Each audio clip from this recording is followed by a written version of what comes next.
Hi, I am Debra R. Richardson of Debra R. Richardson LLC, and I work with you to help you clean up your vendor data, clean up your vendor processes so that you pay the right vendor. Now, this week's Vendor Master File tip of the week is looking for info for the vendor's confirmation call on an invoice. Grab this invoice to avoid fraud. And you don't want to just grab any invoice. And why is that? Because fraudsters could have submitted that invoice. And that means that they are going to have the fraudster's contact information, and certainly they are going to approve the change. What I would like to say also is I do have a second video. I didn't put it up here, but it's going to pop up after this one that's going to talk about also not changing banking information based on an invoice as well for the same reason. So if you want to go ahead and look at that, just stay on after this one and you'll be able to link to it.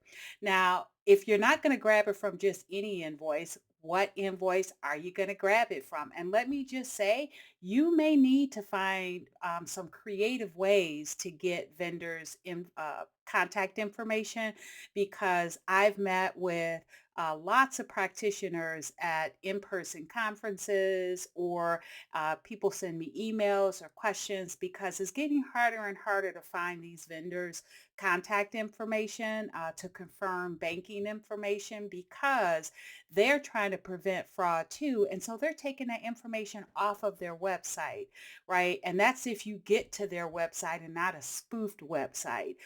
You can't always find that. And so you're looking in multiple places trying to find it. I'm going to do another video about some other places you can check to find that contact information that it will not result in fraud.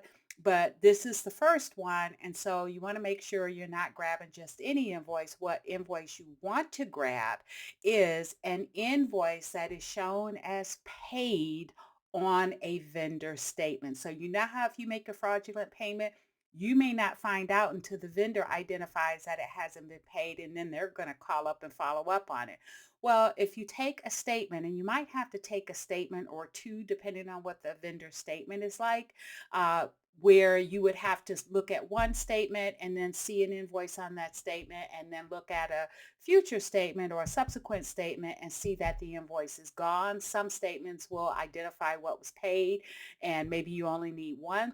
But whatever it takes, make sure that you check an invoice that has been identified as paid by the vendor and use that invoice to get contact information for the vendor if you can't find it anywhere else. And again, I'm going to have another video up about some other places you can check, but this is one of them if what you want to do is look for it on an invoice. All right, so that is it for today. If you like more information on how to improve your vendor process, please go to my website at deborarrichardson.com for free tools and resources to avoid fraud, fines, and just overall bad vendor data.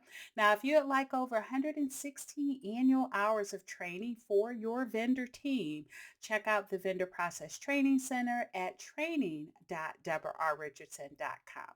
So good luck and be sure to subscribe and hit the notification bell to be notified next Tuesday for the next Vendor Master File tip of the week.